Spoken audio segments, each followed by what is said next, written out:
Hi friends, ഇന്ന് ഞാൻ വന്നിരിക്കുന്ന ഒരു സ്വീറ്റ് റെസിപ്പി ആയിട്ടാണ്. അതിന് വേണ്ട ഐറ്റംസാണ് ഈ കൊടുത്തിരിക്കുന്നത്. റവ, മിൽക്ക്, വാനില എസൻസ്, അല്ലെങ്കിൽ നമ്മുടെ ഏലക്ക, ക്യാരറ്റ്, നെയ്യോ ബട്ടറോ, ഇത് രണ്ടിലേതേലും. അതിന് വേണ്ടിയിട്ട് 2 ക്യാരറ്റാണ് ഞാൻ എടുത്തിരിക്കുന്നത്. ആ ക്യാരറ്റ് 2 ചെറിയ കഷ്ണങ്ങളാക്കി നമ്മൾ മിക്സിയുടെ ജാറിലിട്ട് ഒരല്പം വെള്ളം കൂടെ ചേർത്ത് പേസ്റ്റ് രൂപത്തിൽ നന്നായിട്ട് അരച്ചെടുക്കണം.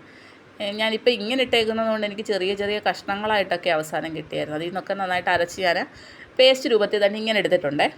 എന്നിട്ട് അപ്പോൾ ഞാൻ ബട്ടറാണ് ഉപയോഗിച്ചത്, നെയ്യ് ഉപയോഗിച്ചില്ലേ. ഒരു പീസ് ബട്ടർ ഒരു നോൺ സ്റ്റിക്ക് പാനിലിടുന്നതാണ് നല്ലത്. ഞാൻ ഈ പാത്രത്തിലിട്ടതേ ഉള്ളൂ. ഒരു നോൺ സ്റ്റിക്ക് പാത്രത്തിലിട്ടിട്ട് അത് മെൽറ്റായി, അല്ലെങ്കിൽ നെയ്യ് ഒഴിച്ചിട്ട് അത് മെൽറ്റായി കഴിയുമ്പോൾ നമ്മൾ അരച്ച് വെച്ചിരിക്കുന്ന ക്യാരറ്റില്ലേ, ആ ക്യാരറ്റ് ആ പാത്രത്തിലേക്ക് ഒഴിക്കുക. ആ നെയ്യുടെ കൂട്ടത്തിലേക്ക് ഒഴിച്ചിട്ട് അത് നന്നായിട്ടങ്ങ് ചൂടാക്കണം. തീ കുറച്ചിട്ട് വേണം ചെയ്യാൻ. ചൂടാക്കി അതിൻ്റെ ഒരു പച്ചമണവും അതിനകത്തെ വെള്ളത്തിൻ്റെ അംശവും എല്ലാം പോയി അത് ഡ്രൈ ആയി കിട്ടണം. ഡ്രൈ ആയി കഴിയുമ്പോൾ 1 കപ്പ് പാലൊഴിക്കുക. ഞാൻ 2 ക്യാരറ്റിന് അളവാണ് ഇതിൽ പറഞ്ഞിരിക്കുന്നത്. 1 കപ്പ് പാലൊഴിച്ച് അത് നന്നായിട്ട് നേർപ്പിച്ചെടുത്തിട്ട് അതിലേക്ക് മധുരത്തിന് ആവശ്യമുള്ള പഞ്ചസാരയാണ് ഇനി ചേർക്കേണ്ടത്. ഈ ക്യാരറ്റിനും പാലിനും ആവശ്യത്തിനുള്ള പഞ്ചസാര ചേർക്കണം. ഞാനിവിടെ ഒരു 4 ടേബിൾ സ്പൂൺ പഞ്ചസാരയാണ് ഞാനിപ്പോൾ ഇതിൽ ആഡ് ചെയ്യാൻ പോകുന്നത്. ഇതിപ്പം ഞാൻ ആ പാലിൻ്റെ പാത്രം കഴുകി ഒരല്പം വെള്ളം കൂടെ അതിനകത്ത് ഒഴിച്ച് ഒന്നുകൂടെ ഒന്ന് നേർപ്പിച്ചതാണ്. ഇനി ഒരു 4 ടേബിൾ സ്പൂൺ പഞ്ചസാര ആഡ് ചെയ്യണം.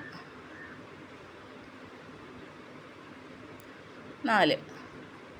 എന്നിട്ട് അത് നന്നായിട്ട് മെൽറ്റാക്കി എടുക്കണം. എന്നിട്ട് മധുരം ഒന്ന് നോക്കണം, നമ്മൾ മധുരം ആവശ്യത്തിനുണ്ടോ എന്നുള്ളത്. കുട്ടികൾക്ക് കൊടുക്കാൻ വേണ്ടിയിട്ട് ബെസ്റ്റ് റെസിപ്പിയാണിത്. നമുക്ക് എളുപ്പം ട്രൈ ചെയ്യാവുന്നതേ ഉള്ളൂ.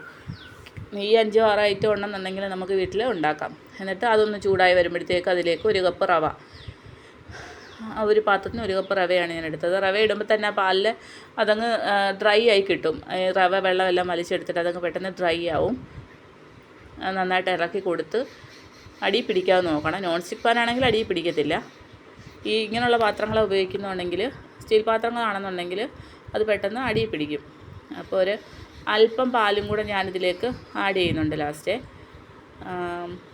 കുറച്ച് പാലും കൂടെ ആഡ് ചെയ്ത് കഴിയുമ്പോൾ അതൊന്നുകൂടെ ഒന്ന് വെന്ത് കിട്ടും. അതിന് വേണ്ടിയിട്ട് ഞാനൊരല്പം പാലും കൂടെ ആഡ് ചെയ്യും.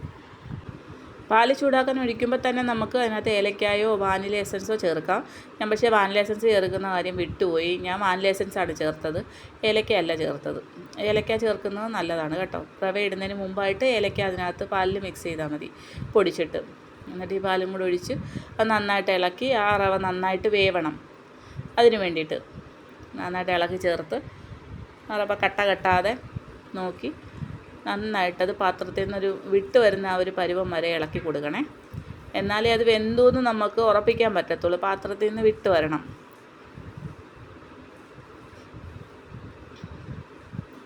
കണ്ടോ, അത് നന്നായിട്ട് ഇങ്ങനെ ഇളക്കി കൊടുത്തുകൊണ്ടേ ഇരിക്കണം. അത് കഴിഞ്ഞിട്ട് അത് തണുക്കാൻ വെക്കണം. തണുത്ത് കഴിഞ്ഞിട്ട് നമ്മളിതാണ്ട് ഈ ബോളിൻ്റെ ഷേപ്പിൽ അത് ഓരോരോ ബോളായിട്ട് ഉരുട്ടിയെടുക്കണം. ഇങ്ങനെ ബോളുകളാക്കി ഉരുട്ടിയെടുക്കണം. 1 കപ്പ് റവയ്ക്ക് എനിക്കൊരു 12 ബോളെങ്ങാണ്ട് കിട്ടിയിട്ടുണ്ടായിരുന്നേ. ആ മാവ് ഫുള്ള് നമ്മൾ ഈ ബോൾ ഷേപ്പിലാക്കി എടുക്കണം. എന്നിട്ട് അതൊരു ഇഡ്ഡലിത്തട്ടുണ്ടല്ലോ, ഇഡ്ഡലി പാത്രം, അതിൽ ഇഡ്ഡലി ഉണ്ടാക്കുന്ന തട്ടിൽ വെള്ളം ഒഴിച്ചിട്ട് അതിലേക്ക് ഒരു തട്ട് വെച്ച് ആവി കയറ്റാൻ വേണ്ടിയിട്ടുള്ള തയ്യാറെടുപ്പാണ്.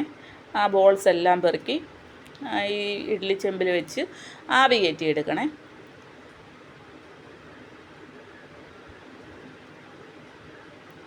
അതിന് വേണ്ടിയിട്ട് ഞാനിതെല്ലാം ഒരു ഇഡ്ഡലി പാത്രത്തിൽ വെച്ചിട്ടുണ്ട്. എന്നിട്ട് ആവി കയറ്റി എടുക്കുക. അതേസമയം നമ്മൾ വേറൊരു പാത്രത്തിൽ ആവശ്യത്തിന് ഈ 12 ബോൾസ് ഉള്ളത് മുങ്ങിക്കിടക്കുന്ന രീതിയിൽ ആവശ്യത്തിന് പാലെടുക്കണം. പാലും ഞാൻ 1 കവർ പാലാണ് ഇതിന് മൊത്തത്തിൽ എടുത്തിരിക്കുന്നത്. അതിനാവശ്യത്തിനുള്ള ആ പാലിന് ആവശ്യത്തിനുള്ള മധുരത്തിന് നമ്മൾ ആവശ്യത്തിനുള്ള പഞ്ചസാരയും ചേർക്കണം. എന്നിട്ട് ആ പാലൊന്ന് ചൂടായി വരണം. പാല് ചെറുതായിട്ടൊന്ന് ചൂടായി വരുമ്പോഴത്തേക്ക് നമുക്കതിൽ കോൺഫ്ലോർ അല്ലെങ്കിൽ അരിപ്പൊടി, ഇത് രണ്ടിലേതേലും. എൻ്റെ കയ്യിൽ കോൺഫ്ലോർ ഉണ്ടായിരുന്നു. അപ്പോൾ അതുകൊണ്ട് ഞാൻ ആ പാല് തിളച്ച് വരുന്ന സമയത്തേക്ക് കോൺഫ്ലോർ മിക്സ് ചെയ്ത് ആ പാലിൽ ഞാൻ ചേർത്ത് കൊടുത്തിട്ടുണ്ട്. നിങ്ങളുടെ കയ്യിൽ അരിപ്പൊടിയാണെന്നുണ്ടെങ്കിൽ അരിപ്പൊടി ചേർത്താലും മതി. ഇതിപ്പോൾ വൈകിട്ടൊക്കെ ആകുമ്പോൾ കുട്ടികൾക്ക് വിശക്കുന്നെന്ന് പറയുമ്പോൾ ഉണ്ടാക്കി കൊടുക്കാൻ പറ്റിയൊരു ഐറ്റമാണ്. അധിക സമയമൊന്നും വേണ്ട, കൂടിപ്പോയാലും ഒരു അരമണിക്കൂറല്ലോ. പിള്ളേർക്ക് വേണ്ടിയിട്ടല്ലേ, അപ്പോൾ ഇച്ചിരി സമയം കളഞ്ഞാലും നമുക്ക് കുഴപ്പമൊന്നുമില്ലല്ലോ. അപ്പോൾ ഇത് എന്നിട്ട് നമ്മൾ ആ പാല് കോൺഫ്ലവറോ അരിപ്പൊടിയോ കലക്കി ഒഴിച്ച് കഴിയുമ്പോൾ നമ്മളതിലേക്ക് ആവി കയറ്റി വെച്ചിരിക്കുന്ന ബോൾസ് ഇട്ട് നന്നായിട്ട് തിളപ്പിച്ചെടുക്കണം. എല്ലാവരും ഈ റെസിപ്പി ഒന്ന് ട്രൈ ചെയ്ത് നോക്കണം. നല്ല റെസിപ്പിയാണ്. ഇവിടെ കുട്ടികൾക്കെല്ലാം ഇഷ്ടപ്പെട്ടു. അപ്പോൾ നിങ്ങൾക്ക് തീർച്ചയായിട്ടും നിങ്ങളുടെ വീട്ടിലുള്ള കുട്ടികൾക്ക് എല്ലാവർക്കും ഇഷ്ടപ്പെടും, വലിയവർക്കും ഇഷ്ടപ്പെട്ടു. അപ്പോൾ എല്ലാവരും ഈ റെസിപ്പി ഒന്ന് ട്രൈ ചെയ്ത് നോക്കിയിട്ട് തീർച്ചയായിട്ടും ഫീഡ്ബാക്ക് അറിയിക്കണം. അപ്പോൾ ഇനിയൊരു വീഡിയോ ആയിട്ട് വീണ്ടും കാണുന്നത് വരെ താങ്ക് യു.